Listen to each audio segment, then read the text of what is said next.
Assalamu alaikum wa rahmatullah. Bismillahirrahmanirrahim. Bonsoir à tout le monde. Je pense que vous me recevez en ce moment. Alors, celui qui est en ligne, est-ce qu'il peut me dire si le son est normal ou pas? Celui qui est en ligne là, est-ce qu'il peut me dire? Bon, Nastali Ali. Nastali Ali, je pense que c'est toi, la première personne que j'ai vue. Est-ce que le son est normal? Est-ce que vous m'entendez? L'image, la qualité de l'image me semble bonne, mais est-ce que le son, ce que je dis, est-ce que c'est audible en ce moment? Est-ce que vous m'entendez? Alors bonsoir. Est-ce que vous m'entendez en ce moment? Oui, Nastali, oui, d'accord, merci Nastali Ali. Oui, je vois. Donc c'est bon. Ok. Donc, aujourd'hui, donc, nous sommes là dans la poursuite des cours que nous avons débutés ensemble. Et aujourd'hui, on va ouvrir un nouveau domaine. Le domaine s'appelle Vivre ensemble. Le domaine avec lequel nous allons travailler aujourd'hui s'appelle le Vivre ensemble. Alors donc, Lai Bambadia, M. Abdoulaye me dit qu'il me reçoit 5 sur 5. Donc, excellent. Très bonne idée. Voilà, c'est ce que je souhaitais. Donc, c'est bon. Très bien. Alors, donc, je dis que le domaine avec lequel on va travailler aujourd'hui s'appelle le Vivre ensemble. Le Vivre ensemble, bon, qui est le domaine numéro 3. Si on suit l'ordre et la logique des choses, c'est le domaine numéro 3. Bon, donc, aujourd'hui, dans un premier temps, nous allons essayer d'introduire le domaine. Bon, ce que je vais faire, le domaine Vivre ensemble, c'est ça que je vais introduire dans un premier temps. Et dans un deuxième temps maintenant, traiter le premier chapitre. Le premier chapitre est composé de deux notions, la société et le politique. La société et le politique. Donc, sans plus tarder, nous allons commencer avec l'introduction du domaine, le Vivre ensemble. Alors, ça ne va pas être une longue introduction générale, mais ça va être une introduction résumée, synthétiquement. Alors, le Vivre ensemble, donc, je vous l'ai dit, c'est le domaine numéro 3 qui suit les deux domaines que nous avons traités ensemble. Le premier domaine, je rappelle que c'est être soi-même. Le deuxième domaine, c'est dire vrai. Et maintenant, aujourd'hui, nous sommes au troisième domaine, qui est le Vivre ensemble. Maintenant, le Vivre ensemble, c'est quoi le Vivre ensemble? Dès au départ, il faut noter une erreur que beaucoup d'entre nous font. Beaucoup d'entre nous confondent le vivre ensemble et la vie ensemble. Ici, on ne dit pas la vie ensemble, mais on dit le vivre ensemble. La vie ensemble, on l'utilise souvent dans le langage familier. La vie ensemble, c'est tout simplement ce qu'on assimile au concubinage. Le concubinage, c'est un couple d'un homme et d'une femme hors mariage. C'est ça qu'on appelle le concubinage. Ça, c'est la vie ensemble. Maintenant, on n'est pas là-bas. Ici, on traite le vivre ensemble. C'est quoi le vivre ensemble? Le vivre ensemble, ce n'est rien d'autre que toute organisation politique permettant aux hommes d'avoir des interactions dans un même espace avec des règles. Donc, c'est ça le vivre ensemble. Toute organisation politique qui permet aux hommes de vivre sur un même espace ayant des interactions. Interactions maintenant qui respectent un certain nombre de règles. C'est ça le vivre ensemble. Maintenant, ce vivre ensemble-là, maintenant, c'est le domaine. C'est pourquoi ces formes d'organisation politique qui sont les plus ciblées dans le domaine sont la société et l'État. Et maintenant, qui parle de société et de l'État parle aussi de ses modes de fonctionnement. Les modes de fonctionnement de la société et de l'État sont la justice et le droit et les échanges, en plus des échanges. C'est pourquoi maintenant, le domaine est composé de ces notions-là. La société et le politique, l'État, les échanges et la société et le politique. Maintenant, l'ordre dépend des professeurs. Mais pour nous, on va travailler d'abord, on va essayer de commencer avec moi, évidemment, le cours portant sur la société et le politique.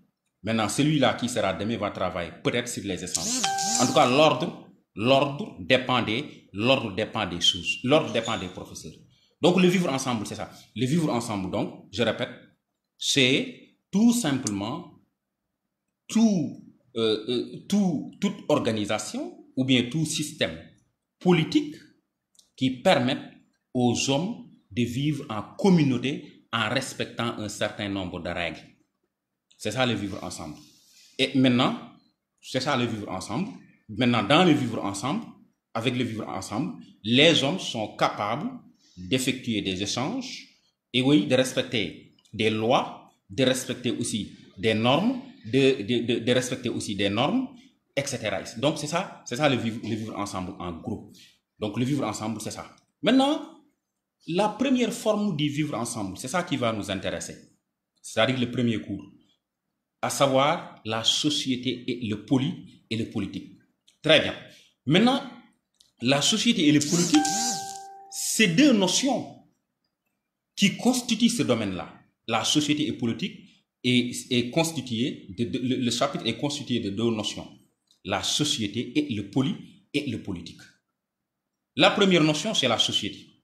Donc, dans un premier temps, ici, je vais définir ce que c'est que la société, ensuite définir le politique, et ensuite montrer les rapports qui existent entre la société et le politique, et enfin, poursuivre le plan du cours. D'abord, qu'est-ce que la société? La société, on le met toujours, je vous l'ai dit, c'est tout simplement une forme d'organisation du vivre ensemble. C'est pourquoi, pour simplifier les choses, je peux définir la société comme le vivre ensemble des hommes hiérarchiquement et politiquement organisés. On peut définir comme ça la société.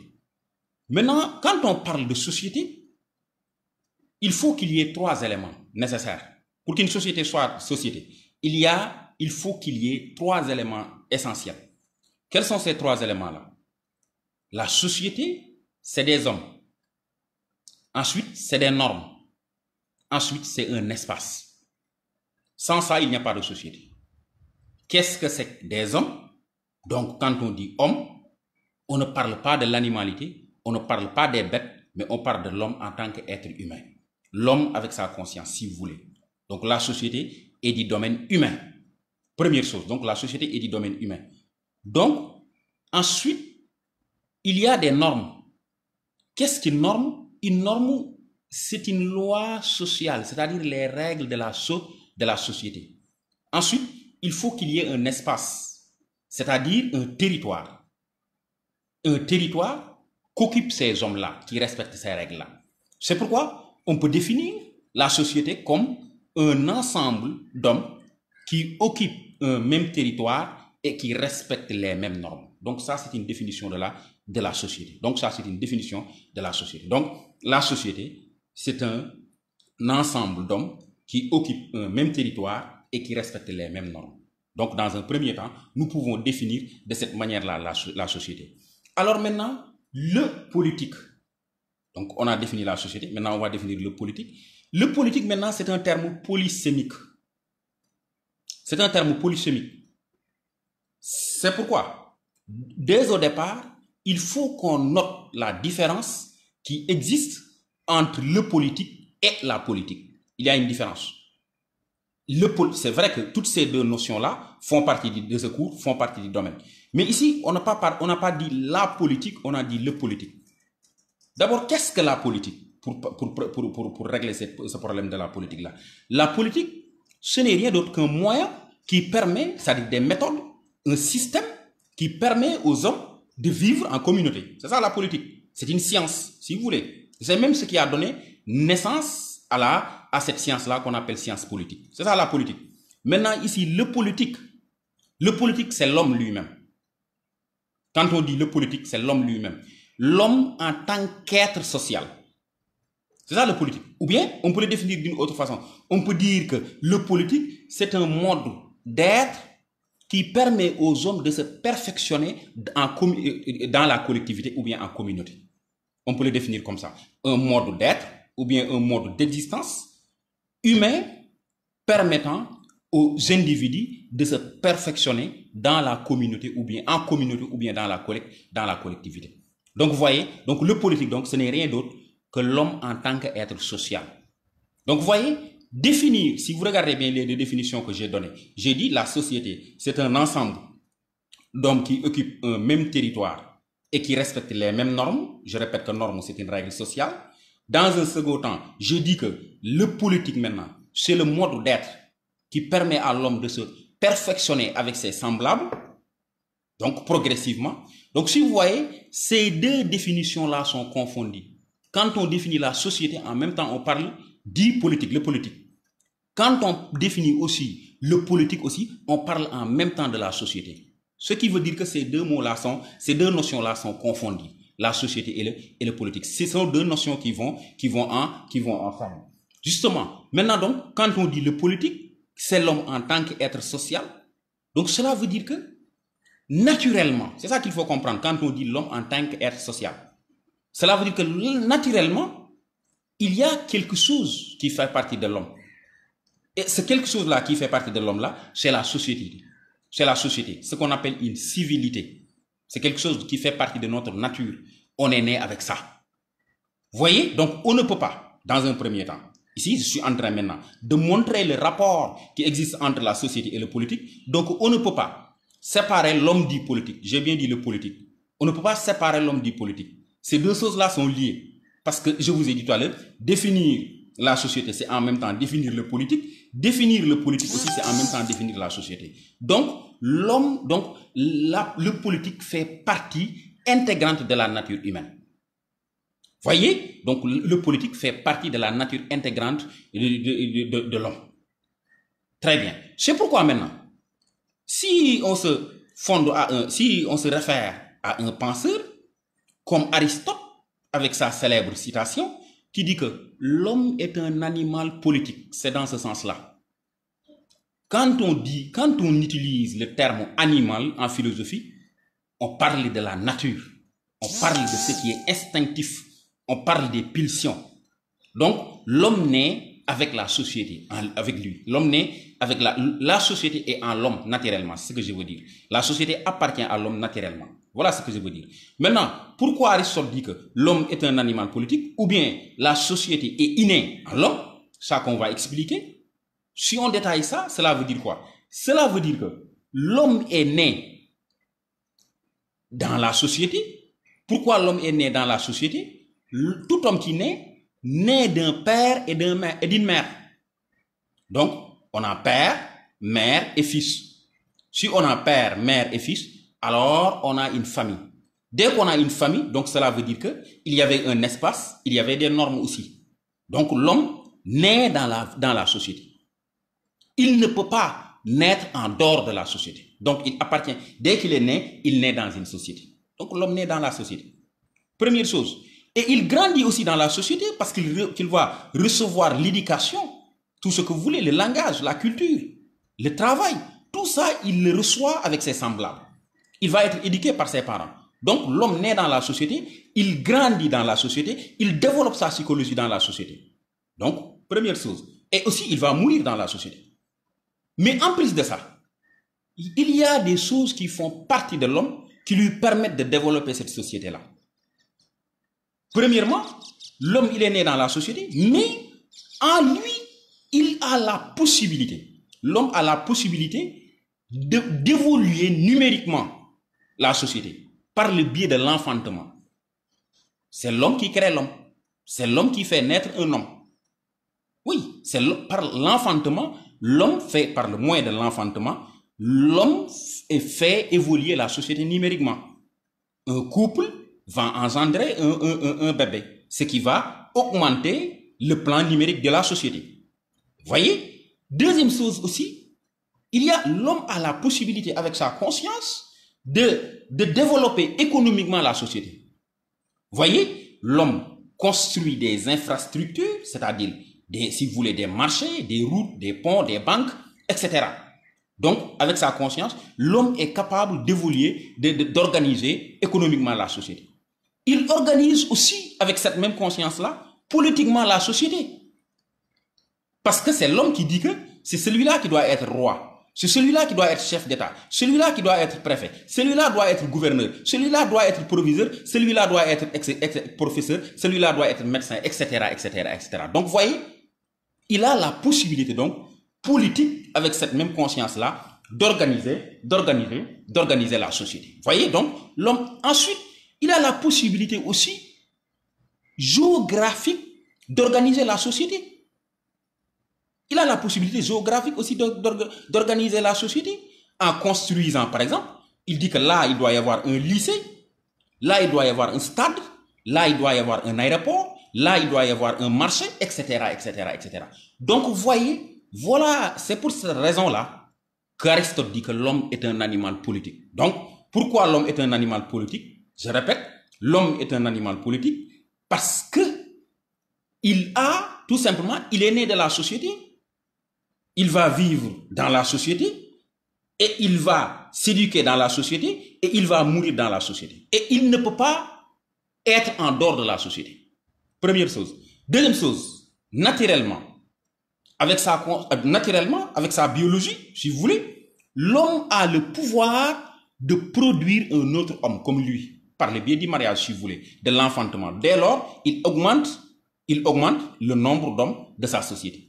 Deuxièmement, l'homme organise aussi économiquement la société, avec le travail, avec les échanges, si vous voulez. L'homme aussi a la possibilité d'organiser géographiquement la société en construisant des villes, des ports et des aéroports. Voyez, ensuite, l'homme a la possibilité aussi, d'organiser culturellement aussi la société. Oui, avec l'art et tout ça. Donc, vous voyez, c'est pourquoi Aristote dit que l'homme est un animal politique ou bien l'homme est un animal social. Animal, je vous ai dit que parce que la société fait partie de l'homme. L'homme ne peut pas être en dehors de la société. C'est pourquoi il dit que celui qui vit en dehors de la société, soit c'est un être surnaturel, un demi-dieu ou bien un dieu, ou bien soit il est un être déséquilibré mentalement. Donc, vous voyez, donc la société, donc, et le politique, quand je dis société et homme, je suis en train de montrer le rapport entre la société et le politique. Première chose. Maintenant, cette même théorie-là, que la société fait partie de l'instinct humain, est acceptée par d'autres penseurs. Si vous voyez le cours sur l'histoire, peut-être on avait parlé de ça, chez Emmanuel Kant, il dit que l'homme a deux instincts. Quand on dit instinct, c'est naturel, c'est quelque chose qui appartient à nous. Ça fait partie de notre animalité, quelque chose qu'on ne peut pas récuser. Voyez, il dit que l'homme a deux instincts. Les deux instincts, il l'appelle l'insociable sociabilité. L'insociable sociabilité. C'est-à-dire, d'une part, l'homme est égoïste. Vous savez que nous sommes tous égoïstes par nature. Nous sommes tous égoïstes par nature. L'homme est égoïste. Nous sommes tous égoïstes par nature. Première chose, parce que chacun d'entre nous veut être le plus riche. Chacun d'entre nous veut être le plus célèbre. Chacun d'entre nous veut avoir le plus d'économie. Chacun d'entre nous veut être, encore le plus respecté. Voyez, donc, nous sommes, dans ce sens-là, nous sommes égoïstes. Première chose, l'homme est naturellement égoïste. C'est ça, l'instinct insociable. Maintenant, il y a un second instinct que Kant appelle maintenant la sociabilité. Quel que soit le degré de notre égoïsme, nous ne pouvons pas s'écarter et s'isoler complètement du groupe. C'est impossible. Donc, vous voyez, donc là, donc le fait le fait de penser à l'association, le fait de penser à la communauté, le fait de penser aux autres, ça fait partie de notre nature. Donc vous voyez, Aristote, l'homme est un animal politique. Kant dit qu'il y a deux instincts chez l'homme, l'un qui le pousse à s'isoler, à s'écarter de ses semblables à cause de ses intérêts personnels, l'autre penchant maintenant, ou bien l'autre instinct qui pousse l'homme au regroupement, à l'association. Donc c'est cet instinct-là, ce deuxième instinct-là qui nous intéresse ici. Parce que cela montre que l'homme est naturellement un être sociable. Alors si on réfléchit même dans la religion musulmane par exemple, Dieu dit que j'ai créé Adam et Ève, c'est-à-dire l'homme et la femme. Quand on dit homme et femme, ici on est dans le cadre de la famille, on est dans le cadre de la société. Il a dit que je les ai créés à partir d'une même matière, d'une même essence. Voyez, qu'on appelle peut-être la boue quelque part, d'une même matière. Cette matière-là maintenant, c'est une matière indissociable parce que c'est la boue ou bien l'argile si vous voulez. Donc on peut dire que donc, à partir de ces théories que je viens de citer, soit dans la religion, soit dans la religion musulmane, effectivement, soit chez Aristote, soit chez Kant, on peut dire que maintenant, la société est naturelle à l'homme. Voyez, donc ici, je montre un rapport inhérent entre la société et le politique. Donc l'homme est un animal politique, c'est en ce sens-là qu'il faut le prendre. Donc l'homme est naturellement un être sociable. Quand on dit un être sociable, c'est-à-dire un être qui est toujours avec ses semblables, un être qui est toujours avec autrui. Donc voilà, la première chose, donc, on a défini la société. La société, c'est tout simplement des individus qui occupent un espace, qui respectent les mêmes normes. Deuxièmement, j'ai dit que le politique, c'est l'homme en tant qu'être social. Donc ce qui fait que maintenant, la société et le politique deviennent inséparables. Maintenant, certains disent que ce rapport entre la société et le politique, c'est-à-dire entre la société et l'homme, est naturel. Pourquoi c'est naturel? C'est Aristote, parce que l'homme est un animal politique. L'homme naît avec la société. Pourquoi c'est naturel? En islam, parce que Dieu a créé l'homme et la femme à partir d'une seule matière. Cette matière maintenant qu'on ne peut pas séparer. Voyez, c'est une matière qui est homogène. Voyez, ensuite, dans un autre sens, j'ai parlé de Kant qui dit qu'il y a un instinct. Quand on dit instinct, c'est quelque chose qui fait partie de notre nature, qui fait que l'individu ne peut pas se séparer de ses semblables. Donc, la première chose, donc, c'est ça. En montrant le rapport entre la société et le politique, j'ai montré aussi que cette relation-là est une relation innée, si vous voulez, chez l'homme. Maintenant, si on avance, en avançant, on va voir que d'autres auteurs maintenant vont dire que oui, il y a certes la société joue un rôle important chez l'homme, mais la société n'est pas quelque chose qui est naturel à l'homme. Autrement dit, ici, donc on va convoquer des penseurs qui montrent que le rapport entre la société et l'homme n'est pas un rapport naturel. En d'autres termes, la société est quelque chose d'artificiel. La société est quelque chose qui est tout simplement, la société c'est quelque chose tout simplement, une création. Si vous voulez, la société est une création humaine. C'est l'homme qui a créé la société. Enfin, donc ici, c'est dans un second temps ce qu'on va voir. Donc les origines de la société, ici, vont être soutenues par ces origines de la société que je viens de dire, vont être soutenues par deux philosophes que je vais convoquer ici, à savoir Rousseau et Hobbes. Voyez, chez ces deux penseurs-là, la société et le politique, la société est intéressante à l'homme. Mais c'est l'homme qui a créé, pour ces deux penseurs-là, à savoir Rousseau et Hobbes, c'est l'homme qui a créé la société. Contrairement à ce que j'avais dit tout à l'heure, chez Aristote, chez Kant, et ce que dit aussi, quelque part, des traces religieuses. Voyez, ici, je vais parler de Rousseau et de Hobbes. Ces deux philosophes-là soutiennent que la société existe, c'est vrai, la société est importante dans la vie de l'homme, mais c'est l'homme, lui, qui a créé la société pour des besoins de contrainte. par contrainte. Le premier philosophe qu'on va voir maintenant, c'est Rousseau.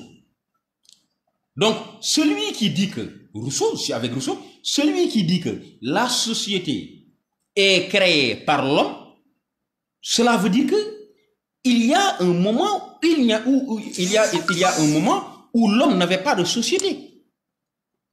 Il y a un moment où l'homme n'avait pas de société. Celui qui dit que la société est créée par l'homme. Donc, logiquement, il accepte l'existence d'un état premier. Maintenant, cet état avec petit e, c'est ça qu'on appelle état de nature. C'est-à-dire état pré-social. État avant la société. Donc, il y avait un moment où l'homme n'avait pas créé, un moment qui existait et que l'homme n'avait pas que l'homme n'avait pas la société avec lui. Maintenant, cet état-là, c'est ça qu'on appelle état de nature. Très bien. Maintenant, chez Rousseau, cet état de nature-là, chez Rousseau, c'est un état de grâce. C'est un état de paix. C'est un état, si vous voulez, de plaisir pour l'homme. Pourquoi? Parce qu'avant la société, Rousseau dit que la nature était généreuse avec l'homme.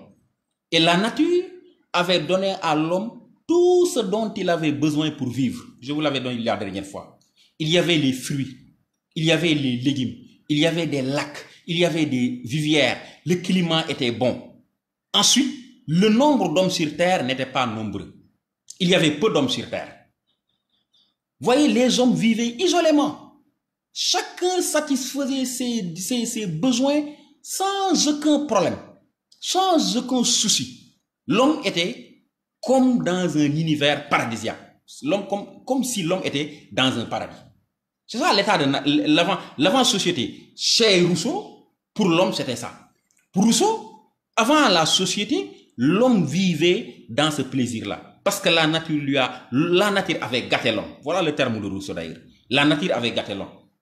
Il avait donné à l'homme tout ce dont il avait besoin. Ensuite, il n'y avait pas assez d'hommes sur terre. Et les hommes satisfaisaient leurs besoins. Il n'y avait pas de conflit parce que chacun maintenant faisait tout ce qu'il voulait sans problème. Parce qu'il y avait assez d'espace. Maintenant, c'est à ce moment-là, l'homme manifestait ce qu'on appelle sa liberté naturelle. L'état de nature, l'homme manifestait le droit et la liberté naturelle. Parce que chacun faisait ce qu'il voulait sans déranger autrui. Sans déranger l'autre. Chacun faisait autrui sans déranger l'autre. Chacun faisait ce qu'il voulait sans déranger autrui. Voyez? Alors, donc maintenant, quelques instants après, une rupture va naître. Un changement total va naître. Un changement total va naître. Les pluies, parce qu'il pleuvait beaucoup à l'état de nature, les pluies vont disparaître. Le climat va changer. Le climat était abordable. Maintenant, désormais, il va devenir trop chaud. Voyez, les fruits et les légumes deviennent rares. Les lacs et les lacs vont disparaître. Les rivières aussi vont disparaître. Alors que maintenant, l'homme commence à avoir des problèmes. Et ensuite, il y a aussi un boom démographique. Si les hommes étaient, je donne un exemple seulement, si les hommes étaient seulement 100, maintenant ils sont 3 millions. Et c'est ça maintenant, ce changement-là qui a existé, c'est ça que Rousseau appelle le funeste hasard. C'est ça qu'il appelle le funeste hasard. Voyez?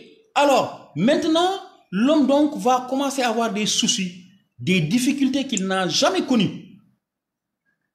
Et l'homme manifestait à tout moment son droit naturel. L'homme manifestait à tout moment sa liberté naturelle. Et maintenant, il a des soucis. Toutes les conditions naturelles qui existaient ont changé. Que va faire l'homme? Maintenant, l'homme veut continuer à vivre de la même façon qu'il vivait avant ces problèmes-là. Ce qui n'est pas possible.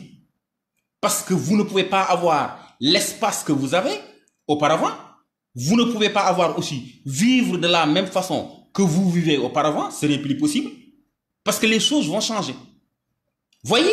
Alors que maintenant, c'est là que le souci maintenant, que les difficultés vont naître. Chacun veut continuer à manifester sa liberté naturelle et son droit naturel, ce qui n'est plus possible. Parce que maintenant, désormais, chacun va essayer de prendre le maximum pour lui, c'est-à-dire le maximum de nourriture, le maximum d'espace pour lui. Alors, c'est là maintenant que la concurrence va commencer. Chacun veut prendre le maximum de nourriture, chacun veut prendre, pour continuer, ça qu'on appelle la liberté naturelle qui existait. Chacun veut continuer à manifester sa liberté naturelle, par exemple, en prenant le maximum de nourriture, comme il avait l'habitude de le faire, en prenant aussi le maximum d'espace, comme il avait l'habitude de le faire, ce qui ne peut plus se réaliser maintenant. Parce que le nombre d'hommes a augmenté, toutes les situations ont changé, alors c'est là maintenant que la concurrence va commencer. C'est là que l'homme commence à observer, c'est là que naît d'ailleurs le mot observation, c'est là que l'homme a commencé à observer son semblable. Ce qui va amener justement la concurrence. Et cette concurrence-là va créer de petits conflits. De petits conflits. Les hommes maintenant commencent à avoir des problèmes. Pour résoudre ce problème-là, justement, les hommes vont dire, hey, il va falloir qu'on trouve une solution. Et c'est là que l'homme, justement, a commencé à utiliser sa conscience. À l'état de nature, il ne l'utilisait pas. La conscience était en potentiel. Ça existait, mais il ne l'utilisait pas. Vous voyez, c'est là que maintenant, avec ces difficultés-là, que l'homme a commencé maintenant à trouver des solutions. Quelles sont les solutions que l'homme va trouver? Il va dire que, désormais, il va falloir que nous vivions ensemble. Mais pour que cela se réalise, il faudra qu'on change notre comportement. Comment changer notre comportement? C'est simple. On doit tout simplement convertir notre droit naturel en droit civil. Ou bien convertir notre liberté naturelle en liberté civile. Cela veut dire quoi? La façon dont nous vivions à l'époque, la façon avec laquelle nous vivions à l'époque n'est plus possible. Parce qu'aujourd'hui, tout a changé. Il faut que chacun respecte la liberté et le droit d'autrui. Et tous les hommes maintenant ont accepté ça. C'est-à-dire de changer le comportement qu'ils avaient avant ces difficultés-là. Tous les hommes ont accepté ça. Et c'est là maintenant que, donc ce n'est rien d'autre, c'est là maintenant que les hommes maintenant vont établir un contrat. C'est là la naissance du contrat social qui marque la naissance de la société. Donc c'est une volonté générale. C'est tout simplement changer la liberté naturelle en liberté civile à cause de ces conditions-là naturelles qui ont changé. Tout simplement ça. À partir d'aujourd'hui maintenant, chacun laisse autrui tranquillement, librement, et aussi avec ses biens. Donc c'est ça la norme. C'est ça la norme, c'est ça la nouvelle règle. Donc les hommes maintenant vont vivre comme ça. Maintenant c'est là la naissance du contrat. C'est ça qui marque la naissance du contrat social. Et cette naissance du contrat social là, c'est là la naissance de la société. Vous voyez? Donc c'est comme ça que la société est née chez Rousseau. Donc vous voyez, c'est l'homme qui a créé la société. Quand il a des problèmes.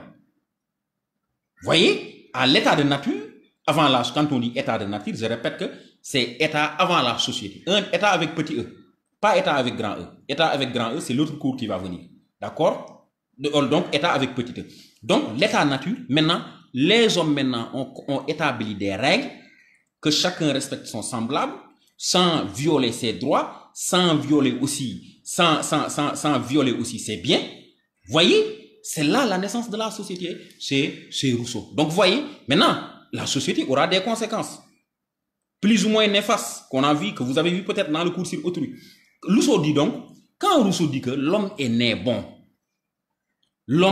bon, mais la société le pervertit, ou bien la société le rend mauvais, ça dépend des livres, la société le pervertit, ou bien la société le rend mauvais, alors c'est dans ce sens-là.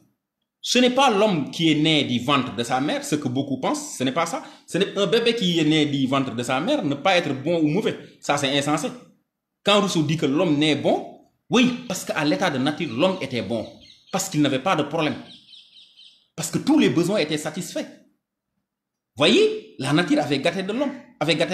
Maintenant, c'est avec la société, quand l'homme a créé la société, c'est la société que vous avez vu qui a changé la pitié, voyez, l'amour de soi en amour propre. Ce que vous avez vu déjà dans le cours sur autrui. C'est ça qu'il faut comprendre ici. Donc, vous voyez, alors si on revient donc, C'est l'homme qui a créé la société sur Rousseau. Donc, avant la société, il satisfaisait tous ses besoins sans problème, sans aucun souci. Parce que la nature l'avait gâté. Donc, la nature était généreuse avec l'homme. Il avait donné à l'homme tout ce dont il avait besoin. Maintenant, l'homme a créé la société dès que la nature a changé. Dès que la nature a cessé de lui attribuer ces dons-là qu'il lui avait donnés. Très bien. Alors, après cette création-là, après maintenant, les hommes se sont tombés d'accord pour créer le contrat social, c'est-à-dire le vivre ensemble en respectant des règles. Donc, vous voyez, ce Rousseau, c'est l'homme qui a créé la société. Maintenant, Hobbes aussi est dans le même sillage que Rousseau. Pour Hobbes, c'est Rousseau qui a créé, c'est l'homme aussi qui a créé la société, pour Hobbes. Mais ce n'est pas comme chez Rousseau. Chez Hobbes aussi, il y a ce qu'on appelle un état de nature. L'état de nature chez Hobbes n'est pas l'état de nature chez Rousseau. Chez Hobbes, à l'état de nature, l'homme est bon. Parce qu'il avait la pitié, il avait l'amour de soi, la nature était bonne avec lui. Chez Hobbes, maintenant, à l'état de nature, l'homme est mauvais. Chez Hobbes, l'homme est foncièrement mauvais, l'homme est foncièrement méchant. C'est quelqu'un qui n'est pas bon. L'homme n'est pas bon pour son semblable. Naturellement, on est méchant, on est bon. On n'est pas bon. C'est ce que dit Hobbes. C'est pourquoi maintenant, à l'état de nature hobbienne, les hommes, c'était l'état de guerre. C'était l'état d'insécurité.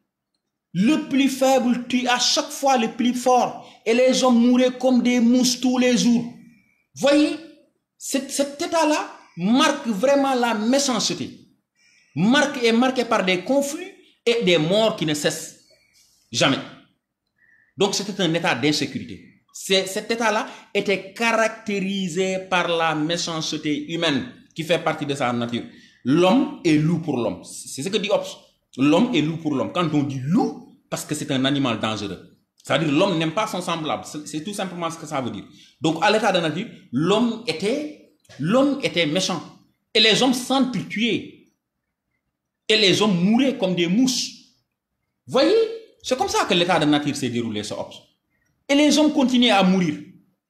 À chaque fois que le fort rencontre le faible, il tue le faible. Ça se passait comme ça. À chaque fois qu'il y a une rencontre entre le fort et le fort tue le faible. Voyez, à un moment donné maintenant, l'espèce humaine a failli disparaître. Si les hommes étaient 1 million à l'état de nature, quelques instants maintenant, ils ne vont rester que 100 ou bien 90. C'est des exemples que je donne seulement. Ils vont rester que 100 ou bien 90. Voyez, et maintenant, du coup, intuitivement et rationnellement, les gens ont senti que s'ils ne font pas attention, le genre humain va finir. C'est-à-dire que l'espèce humaine va périr. Ils ont dit que, il faut qu'on fasse attention.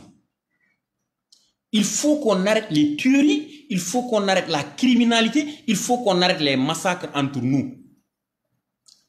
Parce que si on ne fait pas ça, nous risquons tous de périr dans ces guerres-là. Et cela ne vaut pas la peine. Il va falloir qu'on trouve une solution. Maintenant, la solution que nous allons trouver, il faut qu'on mette ensemble des lois que tout le monde doit respecter. Maintenant, ces lois-là vont nous permettre de vivre ensemble et d'instaurer une sécurité. J'ai bien dit sécurité. Et d'instaurer une sécurité entre nous. Chacun va respecter l'autre. Alors, en ce sens-là maintenant, la violence va finir. Et les hommes maintenant sont tombés d'accord sur ça. Ils vont dire que il faut qu'on arrête la violence et la méchanceté entre nous. Sinon, nous tous, nous risquons de mourir. Il faut qu'on arrête ça. Sinon, nous tous, nous risquons de mourir.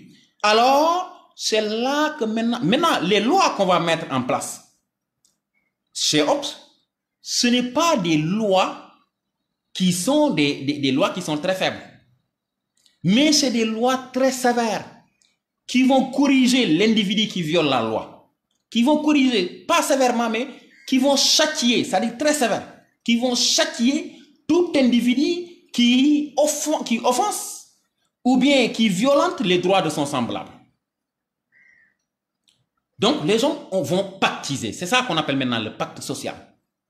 Pactiser, c'est pas comme le contrat social. Chez Rousseau, tout à l'heure, je vous ai dit que les gens ont accepté. Ce sont eux qui ont accepté. Avec volonté, avec liberté, de vivre ensemble, c'est-à-dire de se contracter. C'est Rousseau. Vous voyez, chez Hobbes, ce n'est pas le cas. Chez Hobbes, on a dit qu'il va falloir qu'on trouve des lois très sévères. Et maintenant, ces lois-là, qui sont très sévères, prennent la forme de Léviathan. C'est ça qu'on appelle le Léviathan. Le Léviathan, c'est un monstre très méchant. C'est ça, ça symbolise le Léviathan. C'est un monstre ou bien un dieu très méchant qui va châtier tout individu. Châtier, ça veut dire punir sévèrement tout individu qui tente de violer la loi ou bien tout individu qui tente d'offenser autrui. Et tous les gens maintenant ont pactisé ça. C'est-à-dire, si je pactise, je dis que si je fais du mal à autrui ou bien si je dis du mal à autrui, donc faites à moi, corrigez-moi plus sévèrement que ce que j'ai fait à autrui. Et tous les hommes sont d'accord sur ça. Donc c'est comme ça que la société est née chez Hobbes. Donc vous voyez, c'est l'homme qui a créé la société pour se débarrasser de ces contraintes violentes à l'époque, à l'état de nature. Donc vous voyez, c'est Rousseau et c'est Hobbes. Donc vous voyez, la société est une institution, c'est-à-dire une création artificielle. Donc c'est une création humaine. Vous voyez, donc vous avez vu que, si vous voyez donc, on a montré en même temps, dans un premier moment, je résume un peu, il y a quelqu'un qui nous ont pris, il y a des gens qui nous ont pris au cours du chemin. Alors, donc dans un premier temps, j'ai dit que la société est naturelle chez l'homme. C'est ce que dit Aristote, c'est pourquoi il dit que la société, l'homme est un animal politique. C'est ce que dit Kant quand il dit qu'on a un instinct. Un instinct, quand on dit instinct, c'est naturel, qui nous pousse à l'association, c'est-à-dire à se regrouper entre nous. On a vu que aussi dans la religion musulmane, quand Dieu dit que j'ai créé l'homme et la femme d'une même essence, cela veut dire que je vous ai créé pas séparément, mais je vous ai créé en groupe. Donc cela veut dire que la société est naturelle.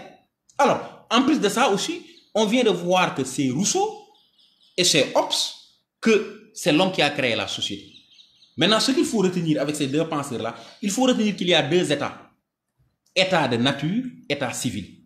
État civil, c'est la société. État de nature, c'est avant la société. C'est aussi simple que ça. Chez Rousseau, avant la société, l'homme était bon. C'est pourquoi il dit que l'homme est né bon. C'est dans ce sens-là, je vous l'ai dit tout à l'heure. L'homme naît bon parce que l'homme, à l'état de nature, il était bon. C'est quand il est venu en société qu'il est devenu mauvais. Je vous ai dit que ce n'est pas le bébé qui vient de naître, de ce que beaucoup croient, le bébé qui est né du ventre de sa mère. Non, ça ne signifie pas ça. Je suis désolé. Alors, donc, maintenant, les hommes donc ont des problèmes avec la nature, des problèmes pour satisfaire leurs besoins. C'est pourquoi il y a des problèmes de petits conflits. Alors, c'est pourquoi ils ont créé la société, chez Rousseau, pour vivre ensemble. Mais personne ne les a forcés, c'est Rousseau. Ils l'ont fait avec volonté, avec plaisir. Maintenant, chez Hobbes, ce n'est pas le cas. L'homme est méchant, naturellement. Maintenant, pour mettre fin à ces tueries, à cette sauvagerie-là, à cette criminalité-là, ils ont établi des lettres. Donc, ils se sont forcés eux-mêmes. Ils se sont fait violence eux-mêmes. Ils se sont fait violence eux-mêmes, les hommes, pour créer la société. Donc, cette création-là se fonde sur la contrainte. C'est Hobbes. Maintenant, c'est Rousseau, ça se fonde sur la liberté. C'est sur la liberté. Donc, vous voyez, Hobbes et Rousseau, l'homme a créé la société. Pour Aristote, la société est naturelle parce qu'elle fait partie de l'homme. Donc maintenant, voilà dans un premier temps. À partir maintenant de ce que je viens de développer, mes collègues donc peuvent écrire le sujet suivant là. Je vais vous donner un sujet qui peut vous intéresser à partir de ces premières parties là que je viens de développer. Le sujet que je vous donne, c'est la société rend-il l'homme meilleur? La société, quelqu'un qui me voit peut écrire ça, la société rend-il l'homme meilleur? La société, rend-il l'homme meilleur? Voilà un sujet. Si vous m'entendez, vous pouvez. Les autres collègues qui m'entendent, vous pouvez écrire ça. Alors, la société rend-il l'homme meilleur? Alors, très bien maintenant. On continue. Donc, on a vu sur quoi la société est créée. Maintenant, il y a, je vous ai dit quand j'introduisais le cours, je vous ai dit que quand on définit la société, on ne peut pas parler de la société sans, comment on dit que la société maintenant fait partie de la nature de l'homme. Je vous ai dit ça. La société fait partie de la nature de l'homme. La société fait partie de l'essence de l'homme. Dans la première partie, quand je dis que la société est naturelle chez l'homme. Donc, la société humanise l'homme. Voyez, ici, donc, je vous dis que la société, voyez, la société maintenant, dans cette partie-là maintenant, on va voir que la société rend humain l'homme. La société humanise l'homme. La société humanise l'homme. La société rend l'homme humain. Autrement dit, sans la société, l'homme est un animal. Cette partie-là, c'est ça. La société maintenant fait l'essence de l'homme. La société fait l'essence de l'homme. Quand on dit homme, c'est à cause de la société. Justement, ce qu'il faut comprendre, quand on dit un homme, c'est à cause de la société. C'est là maintenant qu'il faut faire la différence entre deux concepts, individu et homme. Le terme individu est biologique et scientifique. C'est l'homme en tant que corps, indivisible. C'est l'homme en tant que vivant.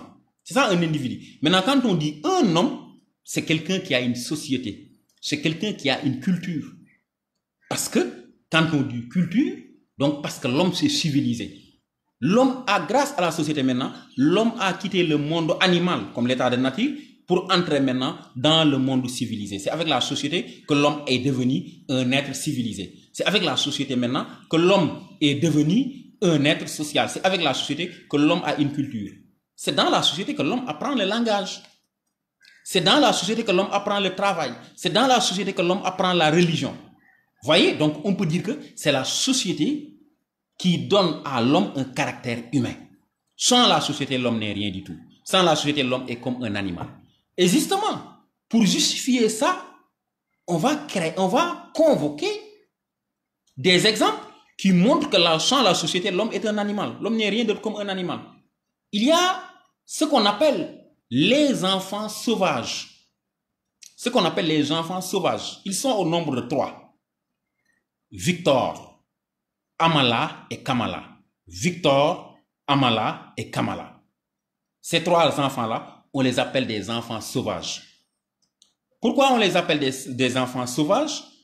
Si on prend le cas de Victor, Victor, on l'a retrouvé dans une forêt en France, une forêt qui s'appelle l'Aveyron. Et lorsqu'on l'a trouvé en France, on l'a amené chez un médecin qui s'appelle Jean Itard. Jean Itard. Alors, quand on a amené Victor, c'est Jean Itard, et je rappelle que lorsqu'on a trouvé Victor dans la forêt, ce sont des braconniers, je pense qu'ils l'ont trouvé là-bas. Il criait comme des loups. Il criait comme des loups. Tout son corps était couvert de poils. Voyez, quand on lui donne la nourriture, avant de la manger, il le reniflait, c'est-à-dire aspirer la nourriture, comme les animaux, ce que font les animaux. Et il ne dirigeait pas la nourriture, il ne la mangeait pas avec sa main. Mais il dirigeait sa bouche vers la nourriture comme les animaux. Il criait aussi comme les loups. Voyez? Et lorsqu'on l'a ramassé dans la forêt avec ces conditions-là, on l'a amené chez un médecin qui s'appelle Jean Itard. Un psychologue, je pense. Alors, qu'est-ce que Jean Itard a fait? Jean Itard a essayé de réintégrer Victor dans la société. Il a essayé de réintégrer, pas de réintégrer, parce que Victor n'a jamais connu, d'intégrer Victor dans la société. Alors, Jean Itard a tout essayé, tous les tests. Il a essayé toutes les méthodes, tous les moyens. Mais Victor même refusait de le regarder en face. Quand le médecin le regardait, il tournait le visage vers de l'autre côté. Jean Itard a fait tout, mais Victor a refusé d'intégrer, de devenir un être social ou bien d'être un être humain. Et jusqu'à sa mort, effectivement. Et c'est comme ça qu'il est mort. Pour vous dire que maintenant, Il n'y a que la société qui fait l'homme. Ce Victor-là dont je parle, c'est un enfant sauvage parce qu'il n'a pas fréquenté la société. C'est la même chose. Victor est dans le même cas que les deux autres enfants, Amala et Kamala. Amala, quelqu'un peut écrire ça, Amala et Kamala. Kamala, c'est avec K. Alors, donc, ces deux enfants-là aussi ont été trouvés dans une autre forêt qui est en Inde, une forêt qu'on appelle Medinampur. Ces enfants-là aussi, ce qui s'est passé avec Victor, s'est passé avec ces deux enfants-là. On a essayé de les intégrer dans la société, ce qui n'était pas du tout possible. On leur a essayé d'apprendre le langage, la façon de manger, mais tout ça a échoué. Jusqu'à leur mort aussi. Et en ce qui est bizarre avec ces enfants-là, si on les amène en société, ils ne peuvent plus vivre avec les êtres humains. Donc, l'homme, pourtant c'est des hommes. Ou bien, pardon, c'est des individus, pour être plus précis. C'est des individus, mais pas des êtres humains. Vous voyez? Parce qu'ils n'ont pas fréquenté la société. Voilà le rôle de cet exemple-là. Un homme en dehors de la société, un homme en dehors de la société n'est pas un être humain. Donc, vous voyez, la société donc humanise l'homme. C'est pourquoi Amala, Kamala et Victor, ces trois enfants-là, on les appelle des enfants sauvages. Pourtant, c'est des individus. Ils ont tout ce que nous avons, mais ils n'ont pas une sociabilité. Ils n'ont pas une civilité. C'est pourquoi ils ne pouvaient pas vivre, c'est pourquoi ils ne pouvaient pas intégrer le vivre ensemble. Donc, vous voyez, donc la société humanise l'homme. Vous voyez? Alors, maintenant, donc, la société donc, joue le rôle de civilité chez l'homme. Alors, si on continue maintenant, on va voir que la société, dans la définition, je rappelle la définition que je vous avais donnée, je vous avais dit qu'il y a 3 éléments essentiels pour qu'une société soit une société. Je vous avais dit que, 1, il faut qu'il y ait des hommes, parce que on ne parle pas de société animale. Certains philosophes l'acceptent, d'accord, mais ici dans ce cours-là, ce n'est pas ça. Alors 2, il faut qu'il y ait des normes. C'est cette norme-là. 3, maintenant, il faut qu'il y ait de l'espace. Ça veut dire un territoire. Vous voyez? Alors, maintenant, c'est cette question de norme-là qu'on va voir, ici dans cette partie-là. On va convoquer la norme. C'est quoi la norme? La norme, c'est tout simplement... La norme d'abord, si on étudie son étymologie, la norme vient du latin norma. C'est quoi la norma? C'est tout simplement une règle ou bien un équerre. La règle ou bien l'équerre. C'est-à-dire des objets géométriques qui servent à tracer des lignes droites. Vous voyez, la règle, elle permet de tracer en mathématiques des lignes droites. Vous voyez, c'est là d'où vient le mot norme, norma. Maintenant, si on l'assimile au cours, le cours que nous sommes en train de faire, on peut dire que la norme, c'est une ligne droite que doivent suivre tous les membres de la société. C'est ça la norme. Une ligne droite que doivent suivre tous les membres de la société. Voyez, maintenant, cette norme-là, la norme est immense parce qu'elle renvoie aux divers comportements de la société. C'est-à-dire, par exemple, la norme de la société est relative à la morale de la société. Elle est relative aux devoirs de la société. Elle est relative à tous les comportements. La norme renvoie aux façons de s'habiller, aux façons de parler, aux façons de manger. Voyez? Donc, c'est ça la norme. La norme regroupe ces aspects-là. Donc, chaque société maintenant a ses propres normes. C'est pourquoi la norme est relative. Elle est la carte, si vous voulez, elle est la carte d'identité de la société. Ça, une norme. C'est la carte d'identité d'une société. C'est ce qui spécifie la société. Quand on dit telle société, par exemple, on dit société djiboutienne ou bien société éthiopienne parce que les normes ne sont pas les mêmes. Vous voyez, chaque société a sa propre norme.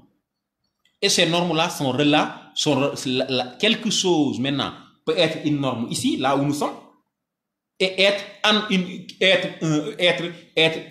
anormal dans une autre société. C'est-à-dire ce qui n'est pas la norme, la normalité. Vous voyez, quelque chose maintenant peut être anormal dans une société et être normal ici. Vous voyez, donc la norme, donc, c'est le comportement collectif de la société. leur façon de manger, leur façon de parler, leur façon de s'habiller, etc., etc. Maintenant, cette norme-là varie d'une société à une autre. Voyez? Donc, la norme, donc, si je donne des exemples, par exemple, en Afrique, en Europe, les gens mangent avec peut-être la cuillère, avec la fourchette, avec le couteau. Si vous êtes en Europe, généralement, les gens mangent avec ça. C'est une norme là-bas. Si vous allez en Chine, par exemple, s'ils mangent le basta, ils utilisent les baguettes, c'est-à-dire des petits bâtons qu'ils utilisent. Maintenant, si nous sommes là en Afrique, les gens mangent le basta avec la main. Vous voyez? C'est normal ici qu'on mange, parce que c'est une norme pour nous, pour les Africains, c'est ça qui est normal. C'est de manger avec la main. Pour l'Asiatique, la baguette est plus adéquate avec la bouche. Pour l'occidental, c'est la fourchette. Donc, c'est ça la norme. Donc, ça change d'une société à une autre. Voyez, maintenant cette norme-là, pourquoi elle change d'une société à une autre? C'est ça qui va nous pousser à convoquer un nouveau concept. Ce concept-là est appelé le relativisme culturel. Le relativisme culturel. Quand on dit relativisme culturel, c'est ça qui valorise la norme. Le relativisme culturel, c'est ça qui valorise la norme. Cela veut dire quoi? Cela veut dire que chaque société ne peut fonctionner qu'en rapport avec son milieu naturel. La société ne fonctionne qu'en rapport avec... Ici, quand on dit relativisme culturel, ici, on met en rapport ou bien en relation la nature et la culture. La société, chaque société ne peut dépendre que de son environnement, de sa nature. Voyez, je donne un exemple ici à Djibouti. Par exemple, celui qui est à Obok, l'Obokois, il mange des poissons. C'est parce qu'il trouve des poissons. Parce qu'il y a la mer là-bas, il y a des poissons. C'est parce qu'il trouve des poissons, il ne trouve pas autre chose, peut-être. Celui qui est à Dekil, je salue au passage les Dekilois, celui qui est à Dekil, il mange la viande, la chèvre, c'est parce que c'est ce qu'il trouve là-bas. Voyez? Donc la norme, c'est ça. Donc le relativisme culturel, c'est ça. C'est que chaque société dépend de son environnement. C'est ça. Chaque société dépend, la façon dont il fonctionne, son comportement dépend de son environnement. Oui. Son langage, ce qu'on nomme, ce qu'on peut nommer, c'est parce que c'est ce qu'on voit dans notre entourage. Voyez, si vous allez dans les pays scandinaves, par exemple, ils ne portent pas ces genres d'habits-là. C'est pas possible. À cause du froid. Les mers sont gelées parfois. Il peut aller jusqu'à moins 50 degrés. Donc, si vous portez ces habits-là, vous vous suicidez. Ils portent des peaux d'animaux, surtout les peaux d'ours. Voyez, ils prennent des boissons très alcoolisées, très fortes. Ça, c'est normal. Pour parler aussi des Chinois, ceux qui disent que oui, le coronavirus, c'est un exemple. La philosophie aussi, ça. C'est ce qui disent que le Covid-19, c'est parce que les Chinois mangent du n'importe quoi. Non, non, c'est pas ça. Les Chinois, ils doivent manger du n'importe quoi. C'est normal. Ils doivent manger du n'importe quoi. C'est normal parce que c'est relatif avec leur démographie. Ils comptent plus d'1 milliard. Donc c'est normal. Ils ne peuvent pas manger seulement ce que nous mangeons. C'est impossible. Ça, c'est insensé d'ailleurs. C'est illogique. Donc ça, c'est quelque chose de normal là-bas. Mais c'est anormal ici. On ne peut pas concevoir, par exemple, un Africain, c'est certains Africains qui le font, un Africain qui mange des chiens. C'est pas possible. Mais le Chinois, c'est normal. Parce que c'est en rapport avec leur démographie. Ils comptent plus d'1 milliard d'habitants. Donc, vous voyez, c'est ça le relativisme culturel. Donc, chaque société se conforme à ses réalités naturelles, à ce qu'il trouve à ses alentours, à ce qu'il trouve à son environnement. Donc, vous voyez, donc c'est ça le relativisme culturel. Maintenant, ce relativisme culturel-là s'oppose à beaucoup de choses. Le relativisme culturel, maintenant, s'oppose. Donc, je rappelle que c'est le relativisme culturel qui explique la norme d'une société. La façon de s'habiller, la façon de parler, la façon de manger, etc. Et ce qu'on mange aussi. Donc, quand on dit relativisme culturel, c'est ça qui donne sens à une norme sociale. Maintenant, si on si on approfondit bien ce concept de relativisme culturel, il s'oppose à beaucoup de choses.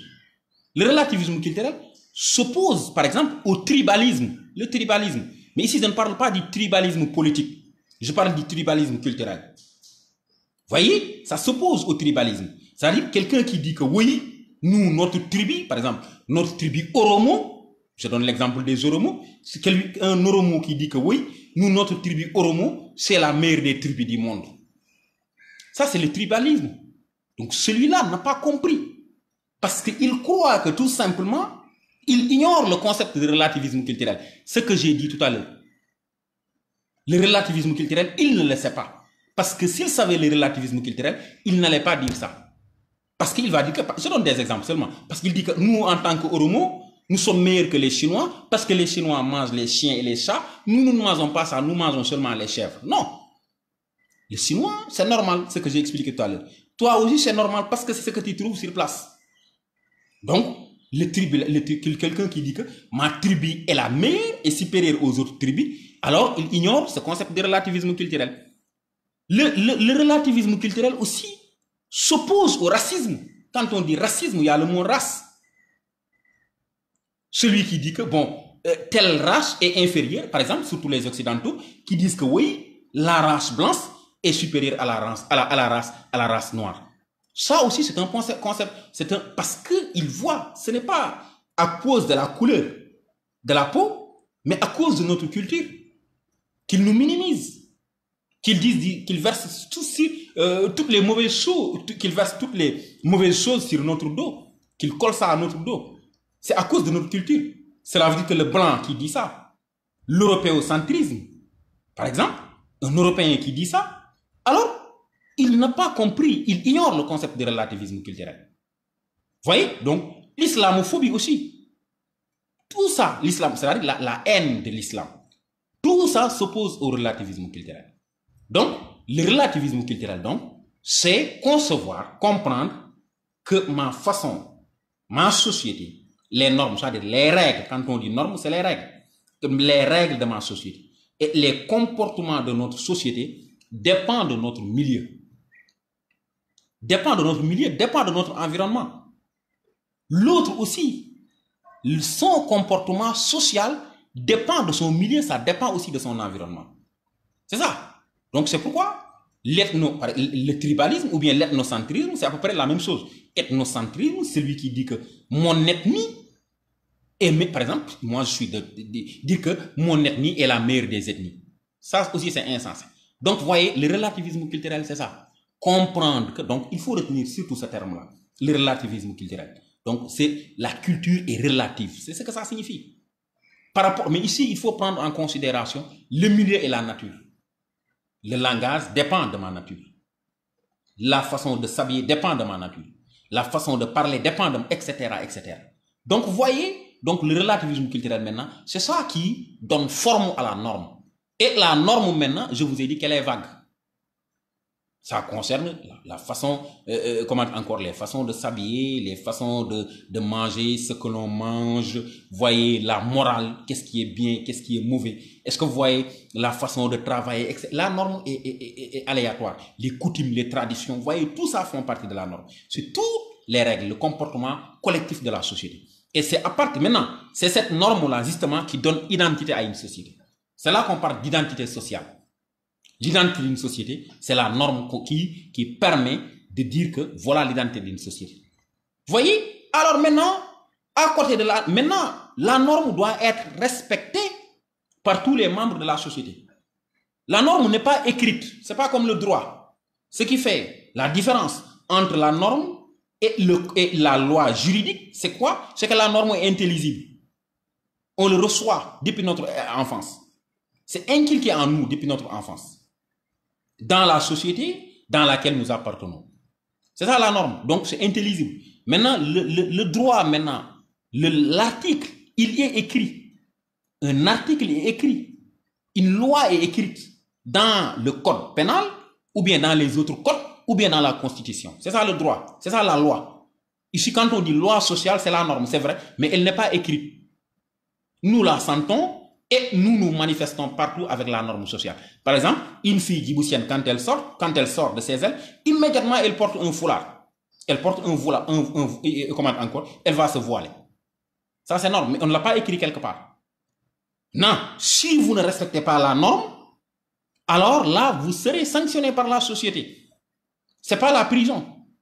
Mais ici, vous allez avoir honte devant les autres membres de la société. Quelqu'un maintenant qui ne respecte pas la norme, qui viole la norme, qui bafoue la norme, celui-là, il est dans le cadre maintenant de l'anormalité. Très bien. L'anormalité maintenant, c'est le contraire de la norme. C'est le fait de ne pas respecter la norme. C'est le fait de s'opposer aux lois sociales. Maintenant, l'anormalité, donc c'est ça, le contraire de la norme, le fait de s'opposer aux normes sociales. Maintenant, il y a différentes catégories d'anormalité.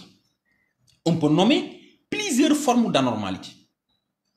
Par exemple, l'anormalité, la plus célèbre, c'est la déviance. Le déviant, c'est celui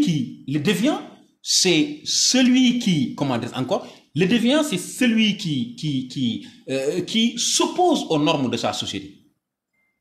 Le déviant est anticonformiste, qui dit que les normes qui sont appliquées dans sa société ne l'arrangent pas. C'est ça un déviant. Quelqu'un qui dit que les normes qui sont appliquées, qui sont pratiquées dans sa société ne l'arrangent pas. Il est anticonformiste et il veut maintenant créer de nouvelles normes. Il veut créer de nouvelles normes pour changer les normes qu'il a trouvées sur place. Maintenant, cette déviance-là, elle peut être positive. Par exemple, un sociologue et philosophe comme Émile Durkheim dit que le déviant est intéressant dans la société parce qu'il permet à la société d'évoluer dans le bon sens. Par exemple, si on prend le cas de Nelson Mandela, c'est un déviant. Rappelons l'apartheid en Afrique du Sud. Les Noirs dans les quartiers les plus pauvres, les quartiers les plus misères. Voyez, les Blancs qui vont gérer l'administration, qui sont dans le luxe. C'est ça l'apartheid. La ségrégation raciale qui existait dans le Cap en Afrique du Sud. Alors Nelson Mandela s'est levé un bon jour avec son parti, l'ANC, c'est-à-dire l'Association des Nègres du Cap, pour s'opposer à cette norme-là qui était appliquée en Afrique du Sud. Ils ont lutté ils se sont révoltés pour mettre fin à ces normes-là. Effectivement, ce qui a valu son emprisonnement. Parce que souvent, la norme est liée à la loi. Peut-être celui qui fera le cours sur le droit et la politique, sur le droit et la justice va revenir sur ça. Voyez, donc la norme c'est ça, le déviant c'est ça. Quelqu'un qui dit non aux normes de sa société pour imposer de nouvelles normes. Maintenant, cette déviance-là, je vous ai dit que ça peut être positif. Le cas de Nelson Mandela. Ce que défend Émile Durkheim. Maintenant, le déviant maintenant aussi peut être négatif. Pour certains, si on prend par exemple un musulman, un très grand musulman chiite, du nom de Imam Khomeini, de l'Iran, de Téhéran à l'époque, lui, il dit que celui qui fait l'acte de déviance, c'est-à-dire celui qui dit non aux normes de sa société, doit être lapidé à mort. Donc, vous voyez, cette hérédie de l'islam là, ce qu'il dit. Il dit que la déviance n'est pas permise. Vous voyez, Émile Durkheim dit que la déviance est bonne parce qu'elle permet l'évolution de la société. Imam Khomeini dit non, la déviance est mauvaise. Parce que tout simplement, elle commente encore, elle crée tout simplement une dislocation de la société. Donc, vous voyez, l'anormalité donc peut être, donc l'opposé de la norme peut être la déviance. L'opposé de la norme aussi peut être le marginal. Très bien. Le marginal, c'est qui? Dans le mot marginal, il y a le mot marge. Celui qui vit en marge de la société, en dehors de la société. Celui-là, c'est pas comme le déviant. Celui-là, il fait tout simplement une révolution pacifique, non pas une révolution violente. Il s'isole, il sort de la société. Il va par exemple dans la brousse, ou bien dans la savane, ou bien à côté de la plage, là où il n'y a personne, et là-bas, il va vivre là-bas seul. Il va vivre dans la solitude. C'est ça le marginal. Parce que tout simplement, en général d'ailleurs, les marginaux, ce sont les grands cheikhs de l'islam. Parce que pour eux, la plupart des cheikhs de l'islam, dans l'histoire des musulmans, il y a toujours ça. Parce qu'ils disent que la société est polluée de péchés. La société est noire à cause des péchés, à cause du mal. Donc, pour bien pratiquer la religion, il faut qu'on sorte de la religion. Il faut qu'on sorte de la société. Alors c'est ça, et maintenant ils vont se marginaliser. Le marginal, donc, il ne crée pas. Alors que le déviant, il ne crée pas d'opposition, mais le déviant, lui, il crée des oppositions manifestes. Donc l'anormalité, donc l'anormalité donc se manifeste dans la déviance, se manifeste aussi dans la marginalité. L'anormalité aussi se manifeste. Oui, Hassan, bonjour, Hassan Miguel, je te vois. Ok, alors, bonsoir, dis-moi. Alors, donc l'anormalité aussi peut se manifester dans les actes pervers. Ce qui n'a pas une grande valeur. C'est-à-dire quelqu'un qui bafoue, qui ne respecte pas les normes de sa société, tout simplement par plaisir ou bien par imbécilité, si vous voulez. Celui qui ne respecte pas les normes de sa société par plaisir. Quelqu'un qui ne fait que des actes moraux, qui insulte tout le temps, qui a un port vestimentaire catastrophique, transparent par exemple. Supposons qu'elle soit une fille. Là où les autres portent des voiles, elle ne le porte pas. Là où les autres portent les grands habits là, les grands boubous là, elle ne porte pas ça, elle porte une mini-jupe. Elle se balade avec sa cigarette. C'est ça l'acte de perversion. Donc le pervers. Le fou aussi on peut loger dans le cadre de la normalité. Mais attention, la question de la folie, je vous avais dit la dernière fois que c'est quelque chose de complexe. Mais ici je parle, ce que nous considérons comme folie, nous actes rationnels. Parce que attention, il ne faut pas dire que toujours le fou est fou. Mais ça c'est un autre débat, on n'a pas le temps ici. Mais ce que nous considérons comme le fou ici, on dit qu'il viole les normes sociales, tout simplement parce que il est inconscient de ses faits, parce qu'il ne sait pas ce qu'il fait, parce que le fou n'a pas une conscience morale. Nous, c'est ce que nous disons. Il ignore c'est pourquoi le fou il peut être tout nu dans la rue. Voyez, dans ce cas-là, il est dans l'acte d'anormalité.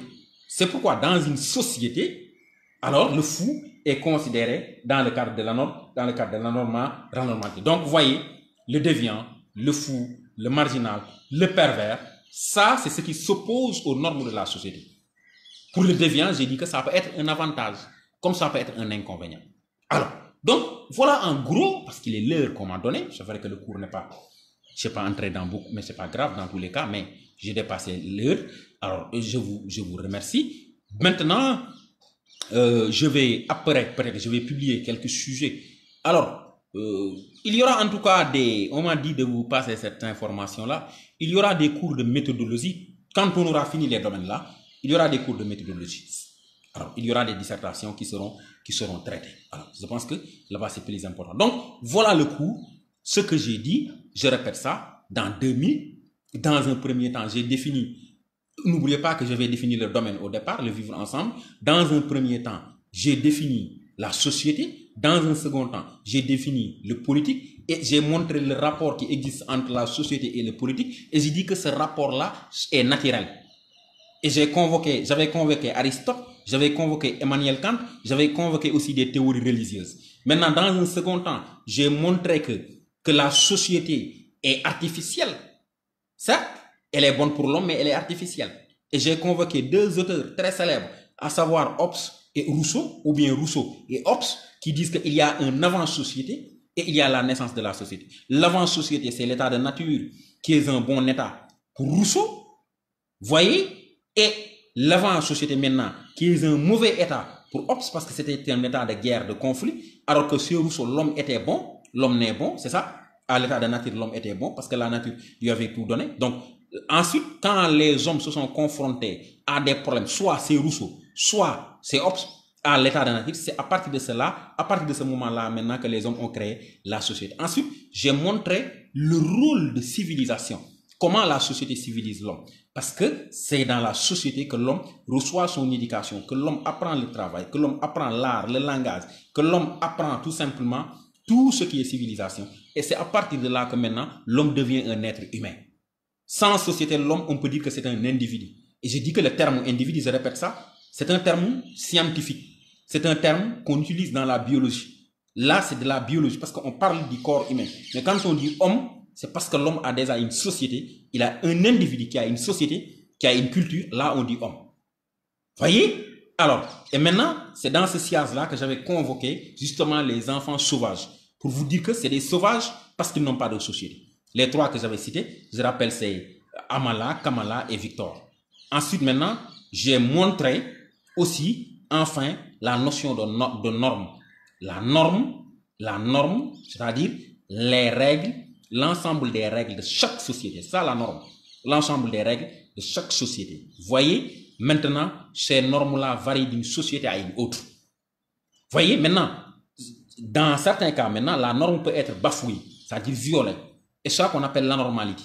L'anormalité, maintenant, c'est dans le cadre de la folie, c'est dans le cadre de la marginalité, c'est dans le cadre des perversions, c'est dans le cadre aussi de la déviance. Ok, je vous remercie. À la prochaine fois.